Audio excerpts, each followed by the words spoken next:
नमस्कार मंडळी, मी आहे पूनम। आज आहे रविवार आणि आजची सुरुवात कधी झाली आहे बघा, 10 वाजले आणि मग आमची सुरुवात झाली आहे सकाळची। रविवारी थोडा लेझीच दिवस असतो सुट्ट्या असल्यामुळे। दोघींना शिरा केला होता आणि आम्हाला दोघांना पोहे केले होते। हे टोमॅटो घालून केलेले पोहे आहेत। त्याचसोबत आज कुठे बाहेर जायचं नव्हतं म्हणून मुलींना सरप्राईज म्हणून ब्लिंकिटवरून थोडंसं सामान मागवलं होतं, ज्याचं मी आज बरंच काही बनवणार होते। तर सावली इतकी हॅप्पी झाली सगळं बघून।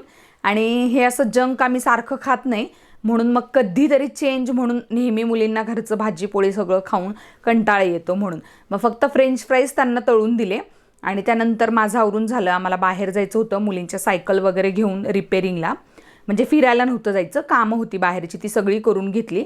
तर मोठ्या गाडीमध्ये सायकली टाकल्या आणि सावली तिची सायकल पंक्चर होती, ती चालवत येते बघा।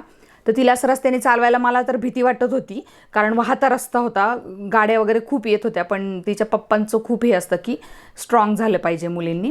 खरं स्ट्रॉंग झालंच पाहिजे मुलींनी। आपण जितकं मुलांना जपतो ना, नंतर बाहेर गेल्यावरती लवकर शिकतात मुलं जगात वावरायला।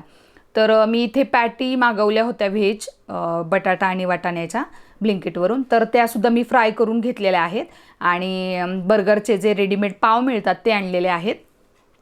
एका बाजूला मेयोनीज लावून घेतलं, एका बाजूला सॉस लावून घेतला आणि चीजच्या स्लाइस आणायच्या विसरलो होतो। मग मी एक आयडिया केली, काय केलं, हे सगळं बनवून घेतलं व्यवस्थित। त्यानंतर फ्राय पॅनवरती थोडंसं बटर टाकून घेतलं आणि मग त्या टिक्कीवरती जे घरात चीज होतं नॉर्मल, तर ते खिसलं आणि मग दोन्ही बाजूंनी त्याला छान फ्राय केलं, एकदम दाबून दाबून, म्हणजे असं तंदूरसारखं दिसायला पाहिजे असं, म्हणजे त्या आवडीने खातील म्हटलं। आणि मग अशा पद्धतीने हे बघा फ्राय झाल्यावर असं दिसत होतं आणि मग दोघींनी आवडीने खाल्लं ते।